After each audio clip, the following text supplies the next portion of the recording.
Hello, everyone. Good morning or good evening, depending upon where you are. Welcome to the sixth episode of WIP FM 113.0, organized by IEEE Power and Energy Society Young Professionals Women in Power. This is a monthly talk show with eminent leaders and experts, and also young professionals from the power and energy sector, mainly to introduce the various opportunities in this particular field, to give you the inspiration, encouragement, and motivation towards achieving your dream, as well as ways to sustain your passion.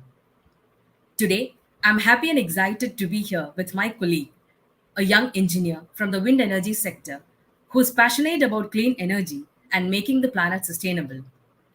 She is one of the mentees from the first batch of Global Wind Energy Council Women in Wind Leadership Program. She was chosen as one of the faces of the energy transition, showcasing the inspiring people, projects, and organizations in clean energy ahead of the COP26 United Nations Climate Change Conference. She is currently working as a lead engineer in the Department of Global Siting Solutions at Vestas, India. We are very glad to have you with us, Swarna. Welcome to this talk show.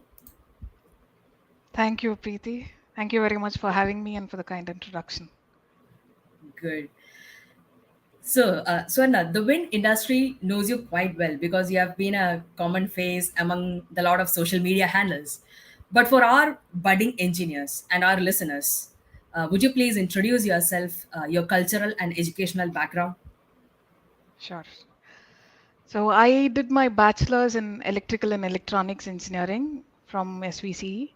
So since then, all my learning has been on the job. So yeah, Okay. so it was all with experience. So I I right out of college, I was part of Parker Hanifen, a core company for the electrical industry. So they are a global leader in motion and control technologies, and I was part of the automation sector. So they were basically into manufacturing drives. So Hmm. so I spent about 3.5 years there with the company, and then I joined Vestas. So with Vestas, it's been close to almost 8 years. So, how was the transition from automation to renewables? So, Yeah. So when I was happy working in Parker, but deep down there was a disappointment in not working on renewable energy projects full time. So they also had an energy grid tie division. Unfortunately, it couldn't take off in India at that point in time. uh, So that was the reason why I thought, okay, I mean that disappointment led me to, you know, shift my industry. So yeah, there was an opening coincidentally when I was thinking about this, and I applied for it, and yeah, there I yeah, was. and now we are both together. Good. Yes. So, right now, investors, what are your major responsibilities? I, of course, know it, but then it would be good for our listeners also to get to know the different areas that renewable energy can provide them. Sure. Sure. So I'm currently part of Global Siting Solutions supporting the North and Central European region. I predominantly work on projects in CIS and Balkans region. So apart from wind resource assessments, I think layout optimization, flow modeling using CFD and loads assessment. These are just other areas, yeah, that form the core of my everyday work. So I Okay, think apart good. from this, I also help train the new engineers who are there in the team and yeah, try to improve the overall competencies within our team. So that's basically. Yeah, great. So, you're now working in this renewable sector, which plays an important role in sustainability and clean energy future. But how do you find yourself fit to this domain and basically your job as a wind and site engineer? You mentioned different areas that you currently look into, like the flow modeling, load, energy optimization, or layout optimization. But if I ask you, like, what are the other possibilities of career diversions also? What would your answer would be?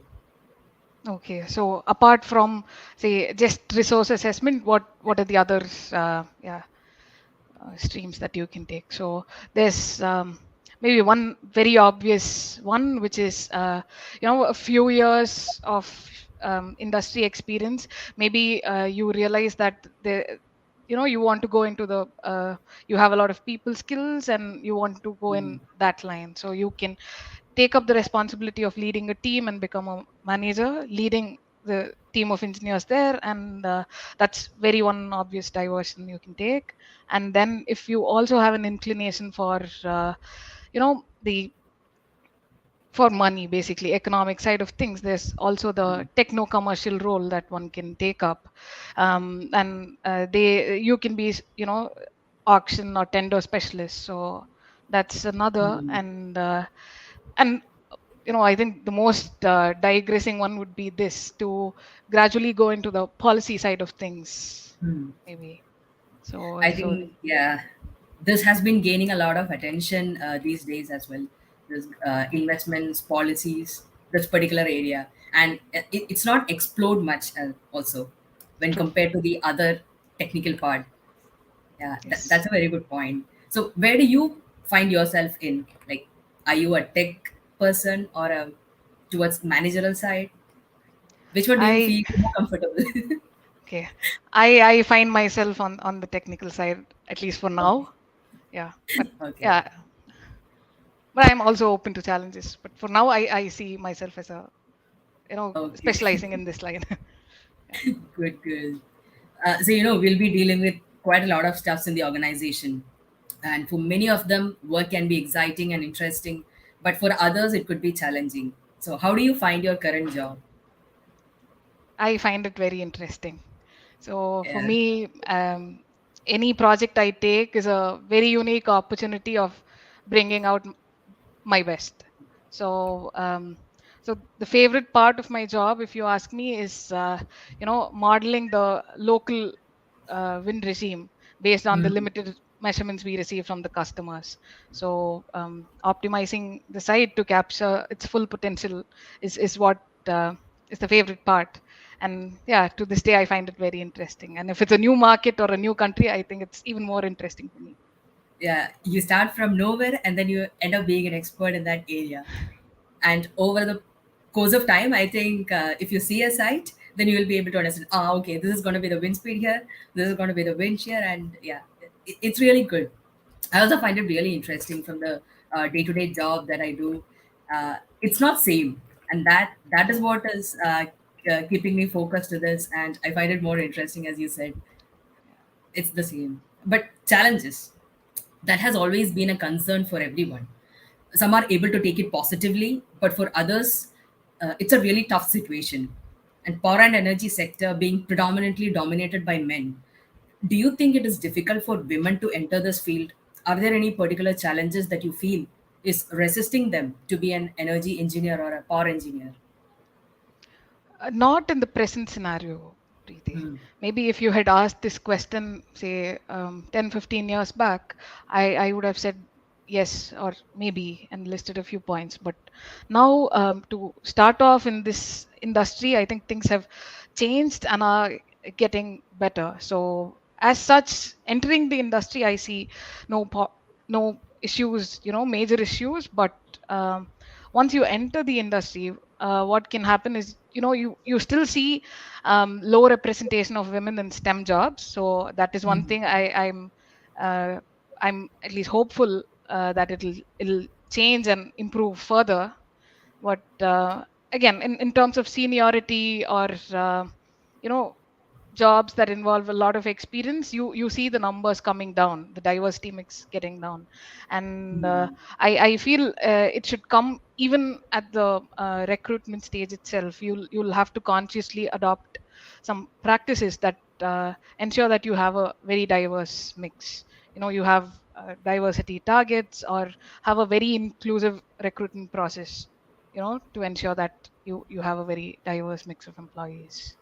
So Okay. yeah. But then what I have observed, it's not very common, but at least to a few people, when you go for an interview as a fresher, maybe at the age of 22 or 24, a common question that comes to a girl is, see, you're not married. What guarantee can you give us that you will stay with us for a long time?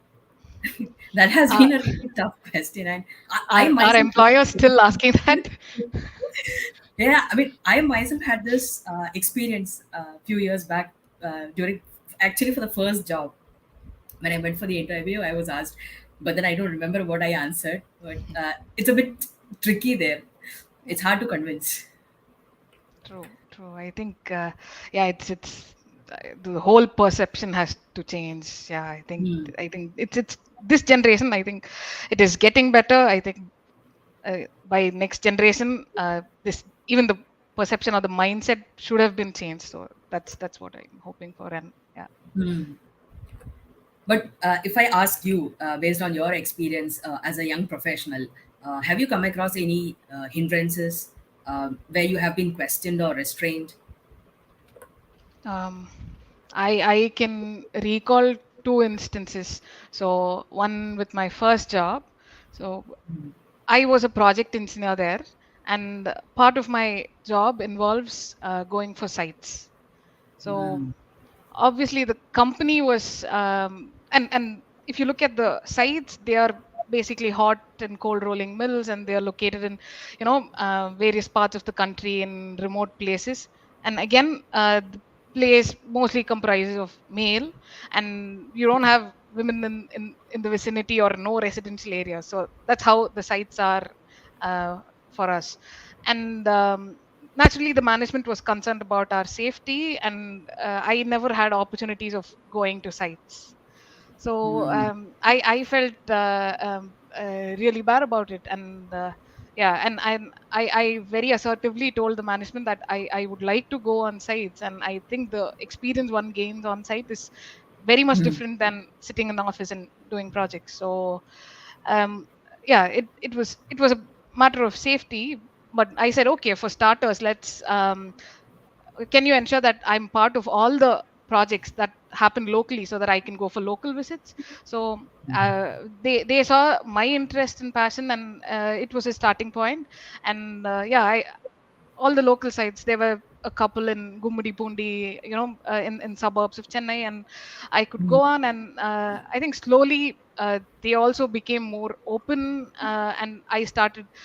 I think by the time I came out of the company, I had been to Ranchi, then Sale, Bilai, all these projects, in the northern part of the country. I belong to the southern part, and so Okay. I think somewhere we'll also have to question the status quo. And yeah, if you're very passionate about it, just go ahead and do it. So this was one. And the second one was more, you can say, uh, um, a thing to do with myself and my mindset.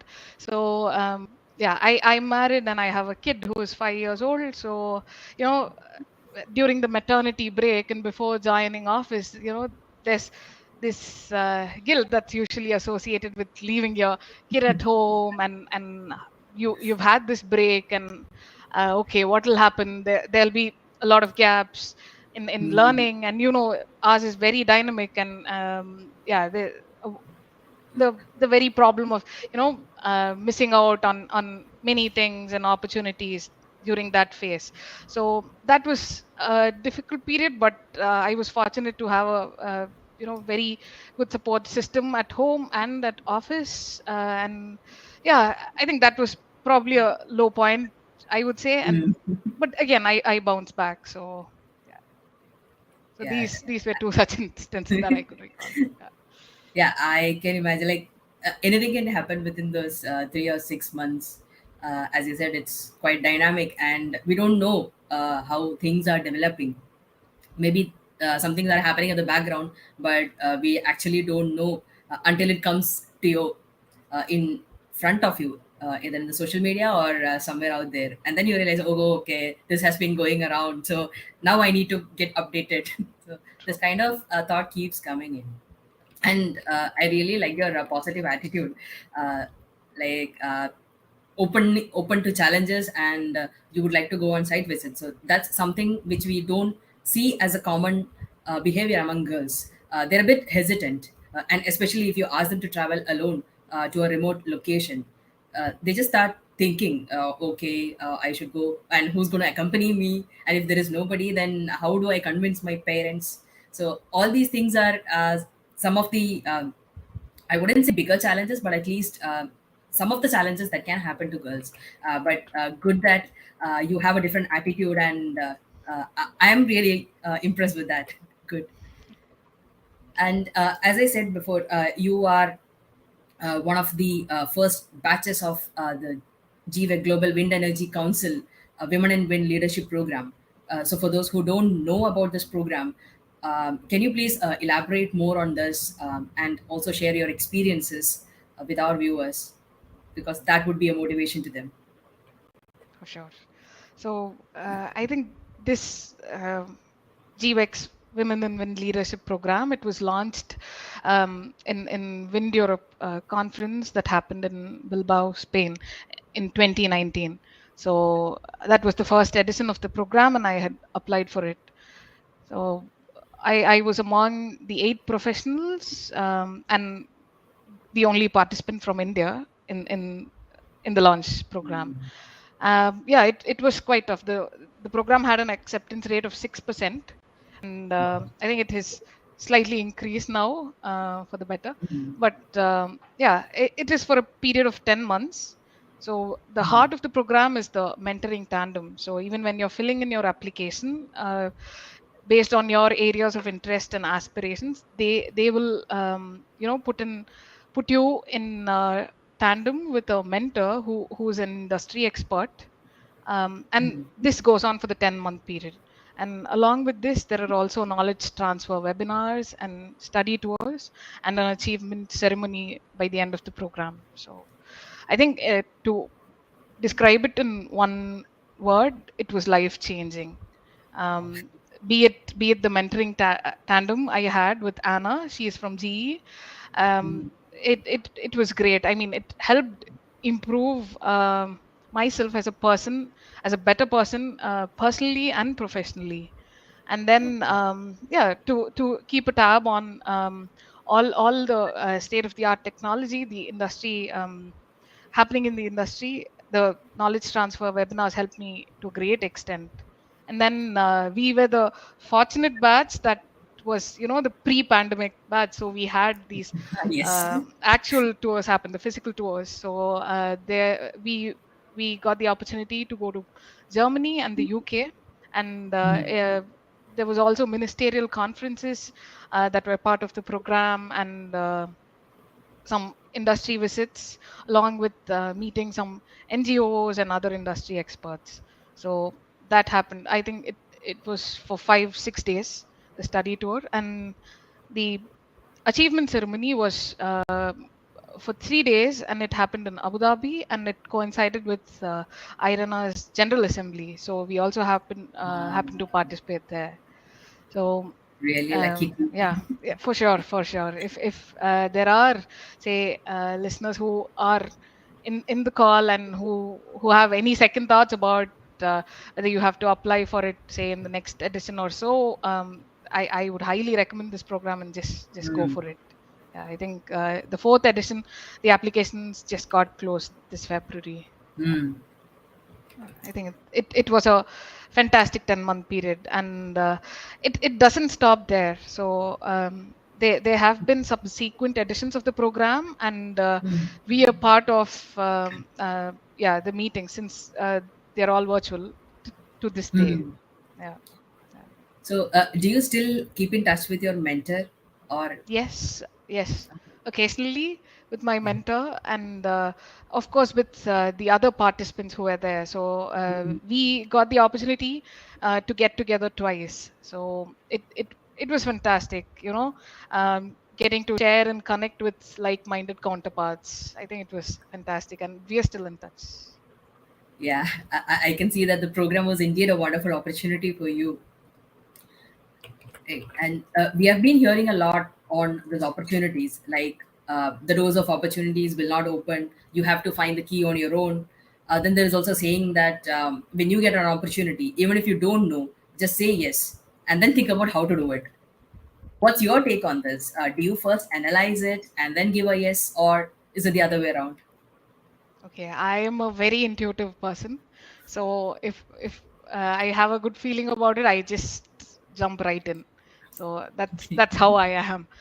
There have been times where it backfired, but Okay. yeah, the worst thing that can happen is you can learn from it, and Mm.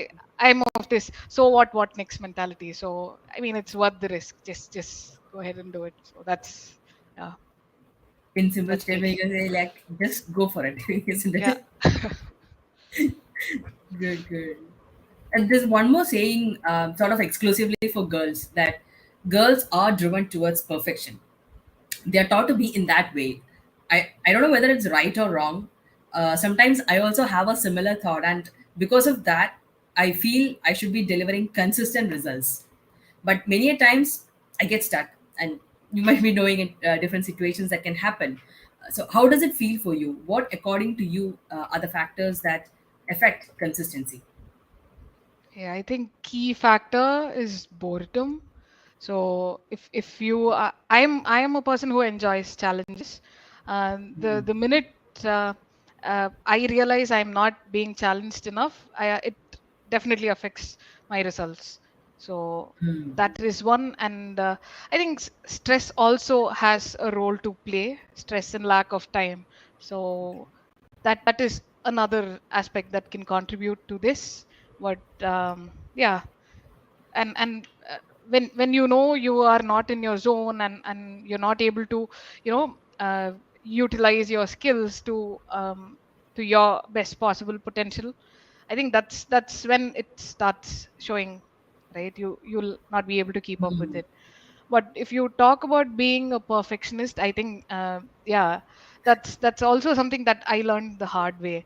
So Okay. I'm so I used to think, okay, so if I'm a mother, I'm a daughter, I'll have to be the best. Okay, how do you define being best? So at least I put in I do it to my satisfaction, and not try being donning all the caps to the best possible ability. If I can outsource some, I'm doing it gladly now. Yeah. Okay. So Yeah, there you're being a good manager, I guess. Delegating tasks properly and effectively. Yeah, when I talk about this, managing things, so planning is something that plays an important role in the life of every professional. There are many of them who do this kind of daily or weekly planning. For me, that's the one eating most of the time than the actual actions. Amidst the multiple roles that you're handling, like you said, your job, your family, being a mother, being a daughter, and outside office engagements. Yeah. So, how do you manage your time? yeah. So this also comes from a tip that my mentor from the GWEC program gave me. So if there's a webinar that I want to attend, or a technology about which I'll have to learn, I was finding it difficult to spare time for it apart from my everyday routine. So Hmm. she gave me the tip that block out time in your personal calendar for it. That is when you'll get the discipline to actually pursue it. So that definitely helped me. So if you see, it's not just my work day that gets planned out. It's also be it my me time, or say a time where I just want to learn about something. I block my calendar for it. So it has definitely helped me, I think that I is would say. something which most of the people don't do. Even I don't do it because if you ask me, the planning that goes into my life would most probably be that like 8:30 to 5:30 timing. Whatever happens, meetings or projects, it gets planned uh, as per the earlier schedule, or some ad hoc things can happen, but that's totally fine. But then the planning actually happens during that 8:30 to 5:30. But after that, what happens, I really don't know. So, Yeah. but I think this is a very good tip that I also can uh, take it forward from this moment onwards, that I start to plan even the me time. I think that even I had this difficulty of attending the webinars previously. So sometimes it might be at 11:30 p.m. That's late night, or it could be during the office hours, or it could be the early mornings, and it was really hard to attend those, even though I badly wanted to. But with this tip, as you said, I think things should be starting to work better. I hope so. And from the past many years, by being part of IEEE, what I have observed is it's hard to keep girls motivated, especially in the technical field. There might be one or two who are really passionate about it or about what they are doing. And I can see you're one among them, and you've already said so that you're a tech person, at least as of now. But what keeps you motivated in your work? Okay. For me, I am a constant learner and I enjoy challenges. So as long as I'm sufficiently challenged and I'm learning something new, you can be sure that you're keeping me happy. So uh, Okay. that's where my motivation comes from. So Hmm. it is definitely important for you to understand your passion and what you would like to achieve. So Hmm. it can be in short term and long term, and if you are you on the right path towards what you charted out to become. So this is something you'll have to, you have your KPIs and CPDs at work, but you have your own goals, right? In life you have Hmm. your own ambition, and you would like to pursue whatever. So are you in the right path of it? And definitely at different stages in your life, there can be different priorities, uh, but ultimately you will have you know goals. So are you on the right track? It is something that you will Hmm. have to keep monitoring. I think it can change, so but then tracking it will definitely help you Okay. stay motivated. That's something that has helped me. So Okay. So this actually reminds me of this work-life balance and work-life integration. So previously, people used to talk more about work-life balance, but recently, after talking to a lot of people, and especially when I talk to experts in IEEE, I've been corrected most of the time that there's nothing called as work-life balance.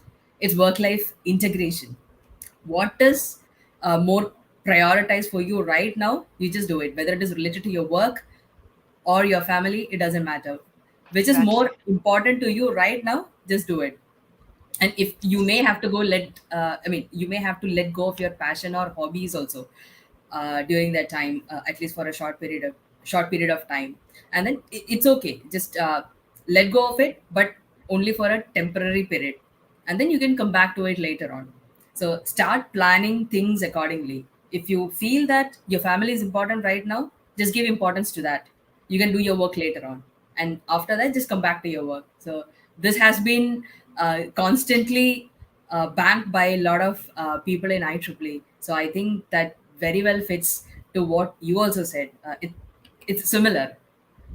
Yeah. Talking about this hobbies, we heard a lot about your job, what you do there, and what drives you in your role.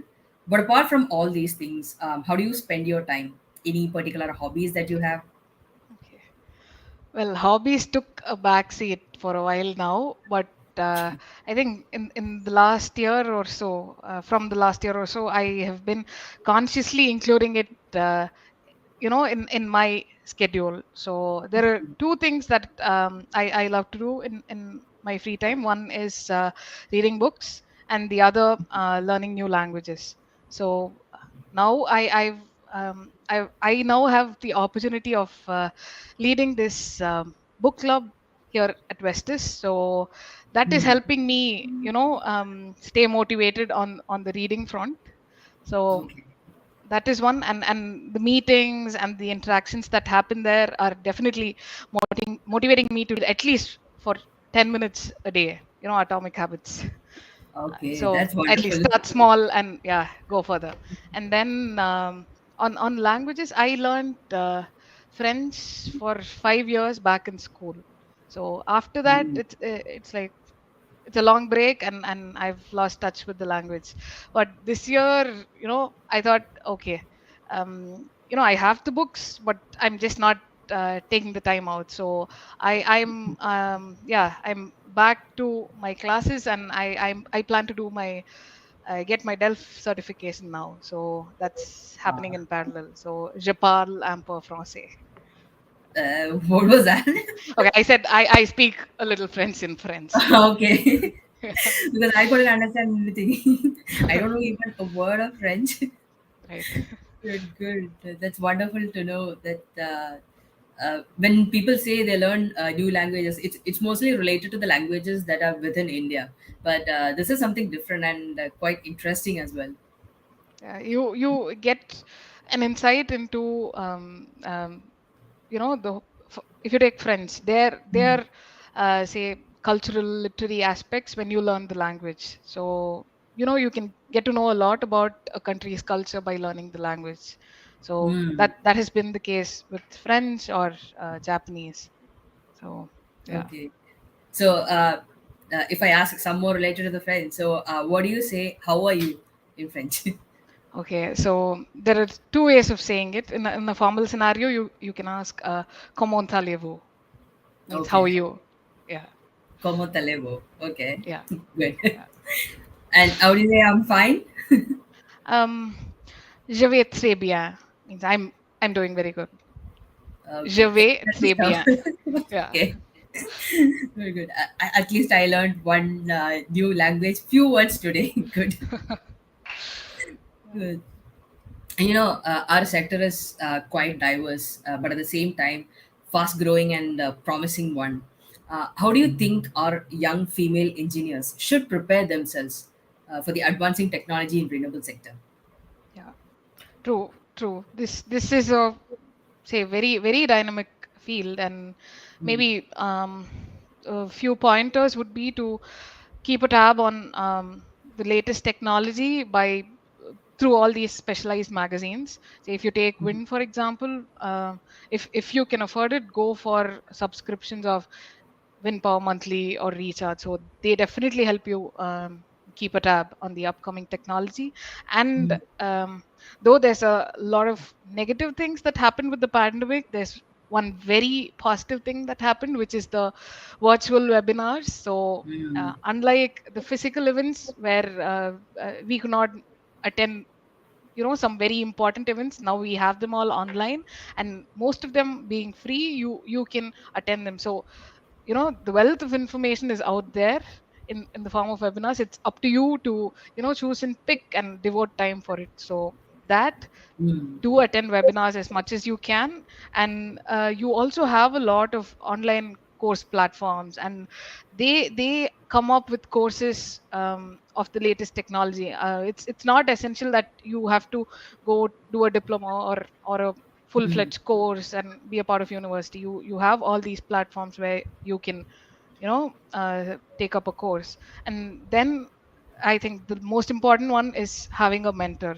So it can be Mm. a senior in your own organization, or if you are looking at a particular field that is new from your current role, Mm. if if you can get in touch with someone who has made a mark there, and have them as your mentor, maybe. And what I've seen is people are always willing to take the time out and help you. So it's only about you going and asking. Uh, stay away from all that inhibition, just go and ask, and I think you'll get it. This is what I've seen, and that has always been the case. So I'm sure they'll be more than happy to help you. So I think having a mentor is definitely a very important step in this. Okay. I think that is something which has also started gaining a lot of attention for these mentorship programs. And under IEEE Power and Energy Society Young Professionals, there is also a mentorship program that has been initiated by myself like around 1.5 months back in the mid of Jan. So we have selected 5 mentors and 5 mentees since Wow. this is a pilot project, and it's ongoing. The learning process is ongoing, and most probably it will be completed in April. So that's the round one of the mentorship program. So that includes both technical as well as professional development. So if that becomes a success, then probably we can have a few more sessions on uh, the similar platform as well. Oh, that's And a it fantastic covers one. the latest technologies like the digital twin, AI applications, And there's also a special course on the professional development as well. So yeah, I was quite happy, but then a little bit sad because I couldn't be a part of it. I am the organizing side. Uh, So yeah, yeah, hopefully, probably not. Yeah, yeah, probably in some other mentorship programs, I may have an opportunity to be a part of it. And I think sure. that would be really effective, not just through the Definitely. course, but even after that. Definitely. And again, as you said, it all depends upon how you take it, whether you want to continue that relationship with the mentor or not. It's your decision, I think, isn't it? Yes. Yes.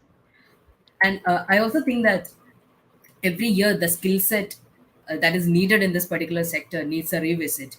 But if I ask you now, what are the main skills that can help you sustain in this field? What would those be?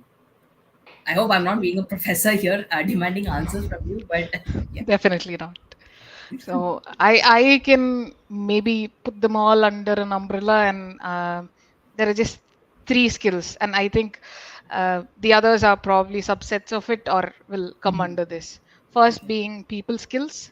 So Mhm. it covers your communication skills, being empathetic, and your negotiation skills and collaboration and all of it. So we are no longer working in silos, and you can be whichever industry, whichever stream, whichever department you take, you will be working with technology, but obviously you will also be working with people. So it is Mhm. important that you have and develop the right set of people skills, and communication. When you say, I am not talking about any language here, it's about how well you are able to put across your point, what you have in mind, or also able to receive what the other person is trying to convey. So Okay. that is definitely very important. And then how well you can negotiate and motivate others, and all of this will contribute to you being a team player and collaboration, right? So that is the first one, and the second one is critical thinking. So I think that's a very very valuable skill, I would say, and Okay. needed for every individual. So employers are definitely interested in how well you're working your way through challenges that are at hand, and then how well you analyze the problem that is there and are also able to come up with alternatives. So that is definitely a very very important skill for any individual. And third one is, I don't know if there's even a term, it's called learnability. So I would like to quote Alvin Toffler here. He says the illiterate of 21st century is not someone who cannot read or write, but it's the person who cannot learn, unlearn, and relearn. So Okay. so it's basically how well you're able to adapt your existing skills, right, to suit the needs of, say, whatever the issue is at hand, or the project that you're working on. So in we live in a world where things change as fast as it fades. So it's very important that you're able to unlearn and relearn fast. So that definitely is another important skill. I think if you have these three, the others can be gained on the job. It just follows along with this. Yeah, yeah, for And sure. I was quite happy to hear you, especially say about the third one. Let's keep learning. And I remember during one of my talks also, when I was speaking with the students, mainly the college students, I was telling them the same thing. Because now is the right time where you can learn a lot. Maybe after many years, say 10 or 15 years, you may not have enough time to learn, but then you will be bundled with a lot of job responsibilities or responsibilities at home, and then you may not have enough time. But in the early period of your career, starting from the year 0 or till year 10 or maximum till 15, that's the period where you can learn maximum. So you need to make proper utilization of the resources that are in front of you. It could be people, or it could be any other in a information in the form of books or social media. So that's something which I also keep telling the students and also young professionals. And I was quite happy hearing that from you as well. Yeah, especially So when that, you're starting out, one thing is you should have your eyes and ears open, mm, so that you can learn anything new, everything new, and then okay, and then you make the decision whether to retain it or then no, not mm, for now, and do that segregation. And also that is also the phase when you can afford to make mistakes, right? yes, So yes. so it's And it's nobody will haunt you important for it. for sure. Yeah. And as you go in your career, your responsibilities will only increase, and Mm, you'll have to consciously make the efforts to ensure that your learning curve is still on. mm. So And along with that, mistakes curve nullified, I would for say. sure. Yeah. Good, good. So, Sarna, we have the International Women's Day coming very soon. Anything particular you would like to convey to our young female engineers on this special occasion? Okay, so first I would say uh, wish you all a very happy International Women's Day in advance, and just believe firmly that whatever you set out to achieve, you will be able to achieve.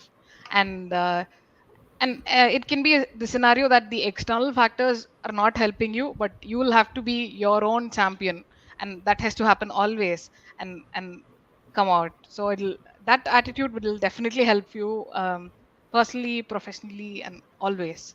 So be your own champion, and yeah, if possible, also a champion for the others, and go ahead. Okay. Yeah. Thanks, Swarna. So, thank you so much. It was nice having a talk with you. Thank you for accepting our invitation to be on this show as a young professional. As you inspire others right now, keep inspiring more so that we have more girls in this particular sector. It's not like promoting only the girls, but uh, that's also a part of this industry requirement. That's what I feel. So keep motivating and keep inspiring. Thank you so much for being on this show, and to all our listeners, advance International Women's Day wishes. Mainly to those all beautiful ladies and Wonder Woman, and to those men who are supporting their peers. Thank you so much. See you in the next episode. Have a nice rest of the day. Take care and stay safe. Thank you, Preeti, for the wonderful set of questions and having me here. Yeah. No Thank you so problem. much. Thank you so much. See you then. Bye bye. Bye.